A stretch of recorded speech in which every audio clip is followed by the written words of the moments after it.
up, you guys? So I'm gonna apologize now for the lighting because I know it's not like amazing. But here's the thing. Let me actually scoot this stuff over. My house is like perpetually loud. Also, I'm sorry for the glare of the ring light on my glasses. It is what it is. I've been trying to film this video for like 3 days. My house is just really loud and it is what it is. I never put that little stool down on the floor, so sorry about that in the background, but I need to get this video filmed so that I can put away all of these materials. So you're gonna hear probably my kids in the background. My husband is giving them a bath down the hallway. You may hear them. Sorry. Also, I've got a blemish. Okay, I wanna share with you guys the materials that we used for our weather unit, kind of tell you what I thought about some of them and all of that, because I know that's like a big question I get, and I haven't done one of these videos in kind of, let me turn this light down a little. I feel like it's like bright.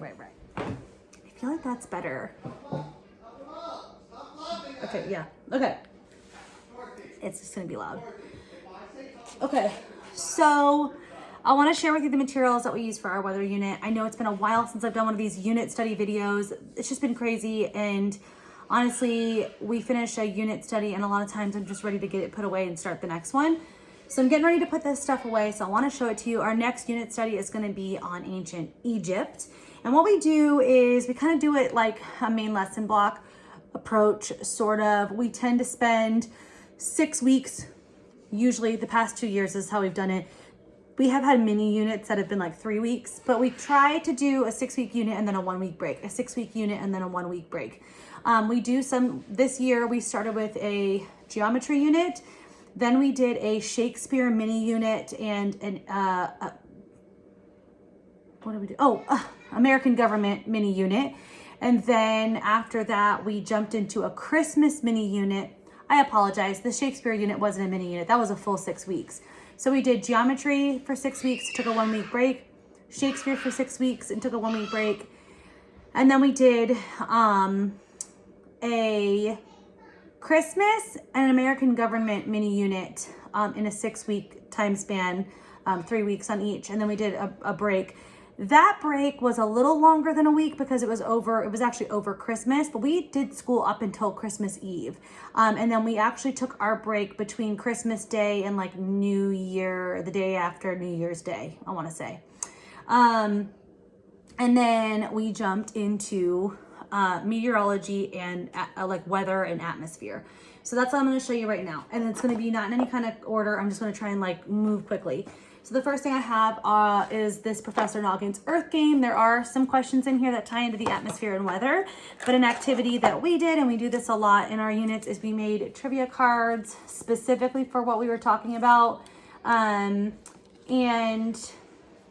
I made some, the boys made some, and then we just wrote questions, trivia questions on the back. My 9-year-old, I only have do 1 true or false question usually on the back, because he's my child that really doesn't like to have to write a bunch of stuff. I have a little puzzle. I got this off of Etsy. I will try to remember to link to it below. I'll also put a link to my Amazon storefront below, and there will be an area that is all weather, meteorology, and anything I can find on Amazon, I will put in there. I also encourage you to check out Rainbow Resource though, thrift books, kids books, book outlet. I think that's it. For materials as well, because you can find some good prices on stuff there. But this came from Amazon, and did I show this already that it was a puzzle? It came out like a puzzle, you know, and it's the layers of the atmosphere, which is also what is on our display chalkboard behind me. I have this game season wise. It's for ages 3 to 6, but everyone enjoyed it. It's really, really simple to play. You have 4 circle cards, which are the seasons. You have 4 little game pieces that are like symbols that match the seasons. And then you have a deck of cards. You flip the top card over. The first player to grab the correct weather symbol and place it on the correct season, or the correct season symbol, and place it on the correct season gets the card. And then, you know, whoever has the most cards at the end of the game wins. And that's just how, that's how we played it. and it was a lot of fun. This was really inexpensive. The brand is Chalk and Chuckles, and I did find this on Amazon. I do remember that I found this on Amazon. Okay, then this is actually an extra one that we have. We did one. I bought two thinking both boys would want to do it, but one ended up being perfectly fine. My husband helped them with them. Basically, you build a windmill. The windmill has a battery in it. You build this windmill, you put it out in your yard, it spins, and the battery is charged by the windmill, and then you take the battery out and there's pieces in here to make a little car. And so then the car is powered by the battery that you charged with the wind, which is really, really cool when you're talking about, you know, wind power and all of that. So fun, that was really a lot of fun. We also did a weather station. We built a weather station outside. If you're not following us over at Springbrook Schoolhouse on Instagram, I always put it in the description box down below. I try to do pictures like super often throughout our unit study because I use it as a yearbook. So I take the pictures from that Instagram and I put them in chat books. And then we have physical little yearbooks of all the things that we did throughout the school year. So I put a lot on there, and there are pictures of our weather station over there. Yes? Okay, my husband needed help for a minute. What was I saying? Yes, so check out that Instagram because I definitely put lots of pictures of what we're doing over there as well. Okay, let me get into the stacks of books now. Again, I'm sorry for my background. My background's just never gonna be perfect. I was like trying to wait until I had the time to like tidy things up and make things look all nice, but like it's just not gonna happen. So, okay, so this book we didn't really use a ton, but it was good to kind of reference. That kind of happens sometimes with Eyewitness books, but this is Eyewitness, Hurricane, and Tornado. It's like, you know, it's your typical Eyewitness book. You guys, I'm sure have seen these. These are good for looking at like real pictures if that's what you want to do. Maps, we used a lot when we were talking about this. We'd talk about like specific storms, and so we would point out where the storm happened. And also there was a lot of talk about the different hemispheres and seasons, how the seasons are in those hemispheres, and different climates in certain areas. And so this was helpful for that. And this, and also we had these Atlas sticker books that we would pull out as well. Okay, then I have Nature Anatomy. Everybody at this point, I think that has been homeschooling the past year has probably heard of these Julia Rothman books. They're really great. The Nature Anatomy one does have a few good pages on meteorology, weather, and atmosphere. This one I love to put in any science units that we do because it ties God to science, and in our house, for me, that's I like that. I'm happy to have open conversation with my kids. They know about all the theories that exist, and so I like to have a way, if it's a connection that they're looking for, I want them to be able to make those scientific connections to the Bible, if that's something that they are needing and wanting. And so that's why I really like to use this a lot with our science units. Magic School Bus, I have a few of these. I don't love the Magic School Bus books. I think that they're kind of hard to like, okay, so like you read them cover to cover, right? And so like you have the text, which is, this is the story here. But then there's always like all this extra stuff all around here. And I feel like, I don't know, it's like, it's not my favorite, but my kids love them, and that's what really matters, right? So I have a few of those.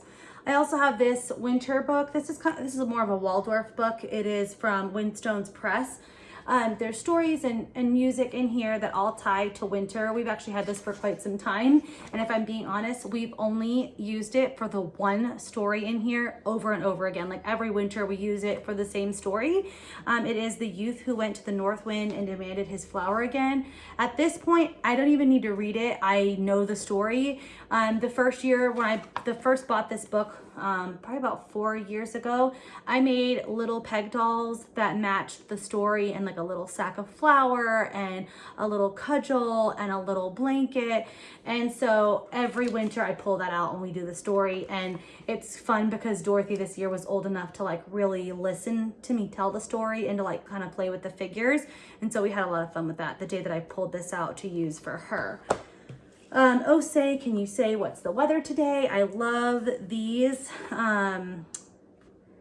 books from, it's the Cat in the Hat's library. It's not a Dr. Seuss book. It's by Tish Rabe, illustrated by Aristides Ruiz. Hope I'm saying her name right. It's from the Cat in the Hat library. It's Random House Publishing, and I really, really love these books that they have on different like science or history topics. I know that like the older Dr. Seuss books, here lately they've kind of gotten some flack for having some, I don't know if it's that it's like racist undertones, or if it's like that at the time there was a lot of insensitivity towards certain races. But these books are much more updated. They're by Random House Publishing. They're not by Dr. Seuss. So if that's something that you're concerned about, these are definitely more modern than those old Cat in the Hat books, and they're a little bit more sensitive to certain things. So these are a really, really good book. Those say can you say books are really good. I have the question and answer book, World of Weather. This is one I got from a library book sale. It is an older book, but the content is fine and we enjoyed it. I will say that it had like instructions on making your own cloud. They're not great, but I know that that's a project I've seen in other even more updated books, and I'm like, okay. Gail Gibbons, great books. I love all our Gail Gibbons books. This is Weather Words and What They Mean. I try to, if I can find and I have the chance and the room in my budget to throw a Gail Gibbons book into a unit study, I do it every time. The Seasons of Arnold's Apple Tree. This is another Gail Gibbons book. This is also a book we pull out in the fall all the time. And it's like kind of, I don't know, fun, because we have two apple trees in our yard. So like, Mommy? Hold on, buddy. Okay. Are you okay? We're having like, things are exploding around me. Okay, The Turning of the Year. This is one I got at the library book sale. It's good. We've read it a couple times, and so it ends up being kind of stale, but it goes through the year and through the season. So it's a good one, especially for younger kids. And then it's spring. This is a really sweet one. We actually didn't read this one this time. I pulled it out and had it on the shelf, but we didn't really read it. We're actually still in winter, so, you know, we haven't dove into, okay. The very, very short, very small little sentences on each page. It doesn't take much to get through. If you have an early reader who maybe you were doing Bob books and you're ready to get into books that have a little bit more, this would be kind of good. Planet Earth, good stuff in here on climate change. Winter poems, always good. This one, Sky and Earth. This is from the Child's First Library of Learning. These are fun. Some of them are a little dated. So for example, and insensitive. So the one on the human body, I remember when we were going through it and we were doing that unit, there were some things in there that were not very in line with like body positivity. And like, I understand at a certain point, like body positivity, like you can only go so far with it, right? Because like if we're talking about like, I want to be politically correct here. Okay, it's an insensitive book on a lot of the pages of the human body one. This one was fine. There was nothing too crazy in the Sky and Earth one, but just keep that in mind. If you were to come across this at a library book sale like I did, you might want to flip through any of those first Library of Learning books. Okay. Destination Planet Earth. This one is from Wide-Eyed Publishing. Love Wide-Eyed Publishing. They have really, really great books. And this one, we talked about the equator in here, and we also talked about the atmosphere page in here, and then weather had a page in here. We didn't go through cover to cover, but we did look through the pages that pertain to what we were talking about. This is such a good one. I wasn't expecting my kids to love this one, and they loved it. I found this at a library book sale. I will try to find it online. If I can't find it though, seriously hunt down like thrift books and see if you can find it there. Maybe eBay, although I wouldn't pay a ton for it. But if you came across this at a thrift store, or you did find it on thrift books, this is a really, really good one. I got it at a library book sale. You can see it was a reference book only. I think all the pop-up books though at our libraries have always been like reference only. You can't take them home. So it's a pop-up book. There is one spot where like the pop-up had been ripped out of the book before we ever got it. But it's really cool because it had like pull tabs, and it's all about water. So the water cycle, what is it, purifying water, water like within a city, like how it gets into your home and into your faucet. It had this little cool part here that was all about like the well, which my kids had a lot of fun with. Here's the one where the city talks about water power. This was really cool. My kids liked the, what is this called? Locks. They thought that was really neat. You can see here, something was torn. That's the only spot it was damaged. That's why I just went ahead and bought the book at I think these are like $1 whenever we have a library book sale. The Seacoast. So this was really cool. It wasn't specifically about weather. There was some mention of weather in here. It was specifically about water though. And when you're talking about weather, of course you're going to talk about water. So I really liked that one. Let me get my other stack of books here. Hold on. Okay. So the curriculum, the spine of this unit that we used, and I like to use a spine sometimes because it gives me kind of like an order to follow. It gives me an idea of like, give me that. Okay. I thought Sullivan had something in his mouth he wasn't supposed to have. Okay. It gives me an idea of like, kind of like an outline to follow that keeps me organized, and sometimes I need that. So we have our science notebooks here. They've actually had these for like 3 years. We use these notebooks anytime we're doing a Good and the Beautiful science unit study because you need a science notebook for them. So we used the Good and the Beautiful Meteorology, Weather, and Atmosphere for grades K through 6. There are extension lessons. There are ideas that you can kind of things you can carry out if you have older children to kind of go a step further for them. But that's what we use. There's 20 lessons. We did lessons 1 through 19, but we did lesson 19 along with our unit where we built a weather station. And then we didn't do lesson 20 because it was just a unit conclusion and I didn't feel like it was necessary to do. So that's what we used as kind of our spine and what we followed. And if you're unfamiliar with the with the Good and the Beautiful unit studies, there's always a bunch of stuff that either you print or that comes with it if you buy the printed version. And then you just have to like kind of cut and prepare it. And so that's all I did. And then I laminated a lot of the things as well. Oh, this was a fun thing we did. I'm going to try and keep up with it too. We did these little wheels, and they are just having each little section of the circle be a different month, and they're going to fill in weather or something that reminds them of that month. And it was a really great tie-in to some math because like I had mentioned in the beginning of the video, we started off our school year with geometry, measurement, number, like a whole unit, Waldorf main lesson block. And so to do these circles, we pulled out our compass, we made a circle, we marked the center of the circle, and then we found the radius, and then we found the circumference. And so it was like a nice kind of trek back into that. It was like we had to tap into our brains to remember what we learned about. And so we had a lot of fun with that as well. All right, these golden guides I really like. I haven't come across one that's too outrageously dated yet, and the weather one was really nice.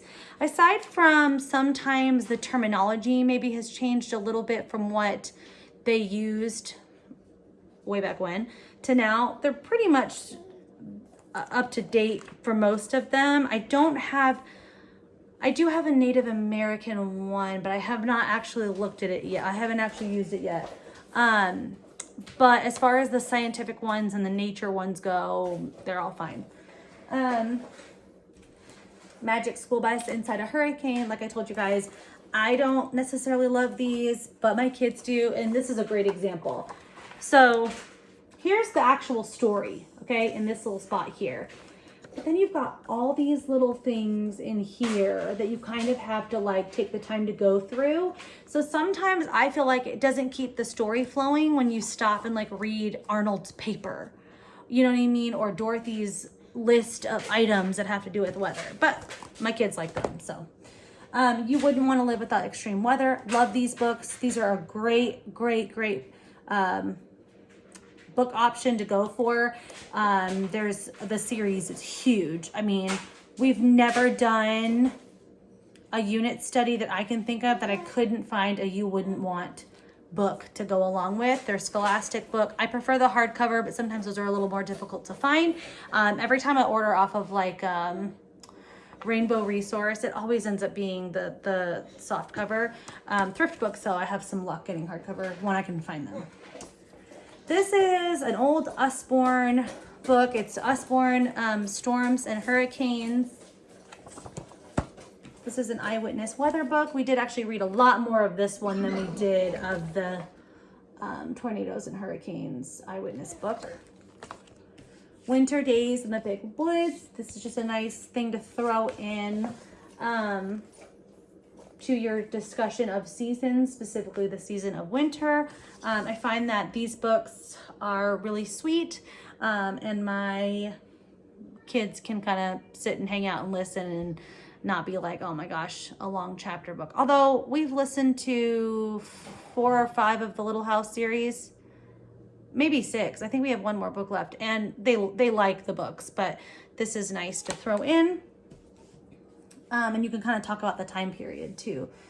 Okay, then we have the Usborne Sea Inside Weather and Climate. I will link to Usborne down below. I am an Usborne consultant. I don't do like parties or anything like that. I'm more an Usborne consultant so that I can just order the books and then I get a little bit of money back after the month is over, based on like my sale to myself. But I'll put the link down below. It'd be cool if you bought from my link if you were going to order Usborne, but no pressure. So yeah, it's a lift a flat book. I really like these. My kids really love to sit and like flip, if I can even flip this up, flip the things. Sometimes we argue about whose turn it is to read the fact, but I'm like, guys, there's a whole nother page. Like, relax. Everybody will get a turn to read and lift a flap. The Kids Book of the Far North. I like these books. We have this book, and there's one that's a kid's book of, and I want to say it's like the Amazon. I forget what other one we've had like this, but I like that a lot. This one I love. This is from Usborne as well. It's the Weather Turn and Learn book. I mean, my kids just like anything that has, even my 12-year-old, okay? This book specifically, we had arguments on every page that had this. I was like, you guys, like, let's get through the book. And then if you want to, I'll give you each a half-hour turn to sit and flip the darn wheel. But they enjoyed it. They really did. The information is good. The pictures are super cute. And it doesn't take long to get through. I find that the best thing to do with a lot of these books is do like a spread a day. So we'll do like, you know, 2 pages basically a day. Thank you, sir. Oh boy. Okay. Thank you for that. Okay, thank you. No. I want you guys to understand that Sullivan just dumped that entire little pocket envelope thing out that had all the materials in it for the unit. Things are going great here. Things are just... okay. Perfect. Okay, thank you. Okay, thank you, Sullivan. Thanks. All right. What a cluster. Okay, 2 more books I'm going to show you guys. Twisters, a book about tornadoes. This one's pretty good. Real simple book about tornadoes. Lots of good facts. Very easy to read text. He just dumped out. I just had to clean it all up. dumped out like all of my little flashcards and index cards. Like while I was trying to do this, I was like, oh my God.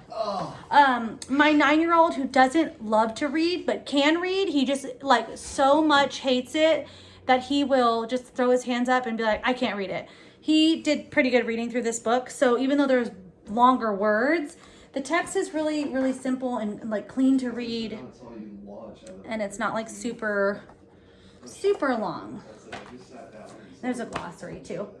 And this is the last book I want to show you guys. So I love these books. If you can find them, I've loved every one we've had. It's the Nature Company Discoveries Library. Can you guys see that? This particular one, oh my God, is on weather. And so they're sort of similar. I think we just go through each other.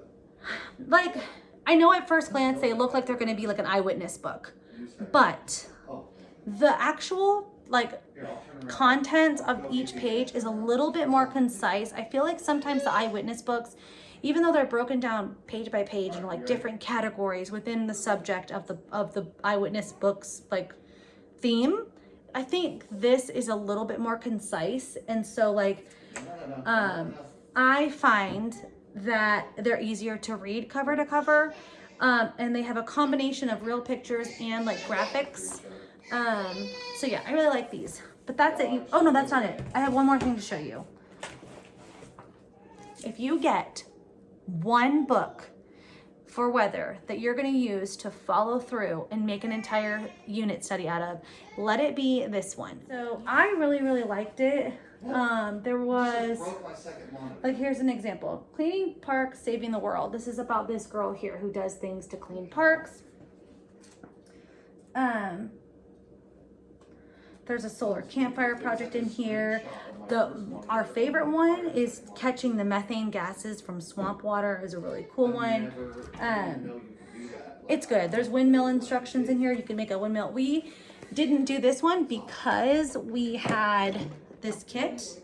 There's also kits like this that are for harnessing solar power too. So you might want to like read the content, but like get a kit like that if you want to just have it be super easy.